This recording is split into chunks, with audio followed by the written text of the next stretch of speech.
Hello everyone, my name is Selim Mertalkan and I'm currently an Associate Microsoft Student Ambassador in Turkey.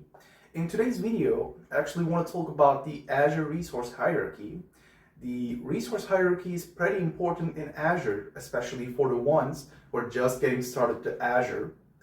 And first things first, we have an Entra tenant at the top of our hierarchy.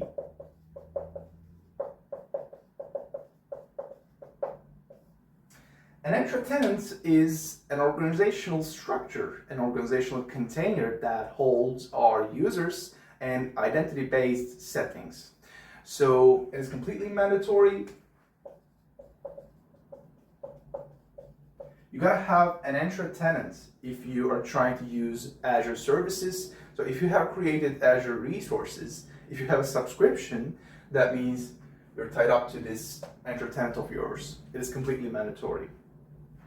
And at the second part of our hierarchy, we have the management groups.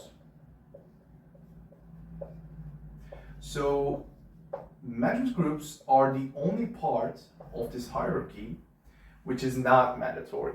So you don't have to have a management group if you're using Azure services, unless you have to have a root management group. It is completely mandatory. That means if you haven't created any kind of management groups in your specific Entra tenant, you have a root management group. It's completely mandatory. It's built-in management group. Other than that, it's not mandatory. So the management groups is actually used for separating environments of yours. Let's say that you have 3 different environments: development, testing, and production. You have 3 different environments and you have so many different resources inside of these 3 environments that I've just talked about. And you want to separate these environments. You want to have a decent structure. That's actually used for. And separating environments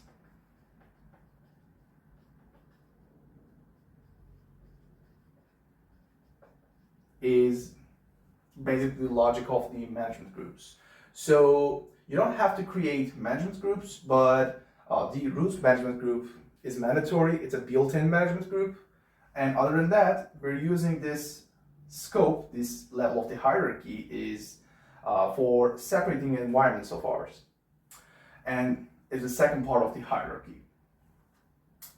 And at the third part of the hierarchy, we have the subscriptions. So subscriptions are the billing containers that we use to see how much we have billed so far based on the resources that we have used so far. So it is the billing container. I'm seeing how much I have been billed so far based on the resources I have used so far. So it's a billing container and it's completely mandatory. That means if I want to create a resource inside of the Azure, I gotta have a subscription no matter what. You might want to have the $200 free tier subscriptions. You can go with the with your school mail with the free for students, Azure for Students subscription, but it's completely mandatory. You gotta have one because you gotta see how much you have been billed. And at the fourth part, the last part of the hierarchy, we have the resource groups. So resource groups are actually the logical containers that we have on Azure to create resources. It contains the resources inside of it, and we have to create the resource group at first before we create the resources on Azure. So it's logical container, and it is completely mandatory. So the best practice for the resource groups is, having different kind of resources. Let's say that we have virtual machine related resources. We have the virtual machine, we have the public IP, we have the network interface, and so on. We have virtual machine related resources, and I'm gathering these resources inside of my one specific VM related RG. And the best practice for is gathering all those resources inside of this mandatory logical container, and it's the resource groups. So the resource group does not have to be in the same region with your resources inside of this resource group. Let's say that you have virtual machine related resources inside of this resource group, and the virtual machine, network interface, and the public IP are actually at the East US region, and your resource group can be at the West US. So they don't have to be in the same region. It's not mandatory.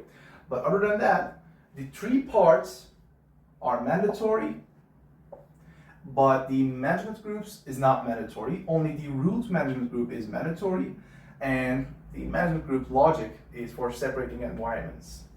That's it. So we have talked about the Azure Resource Hierarchy in this video.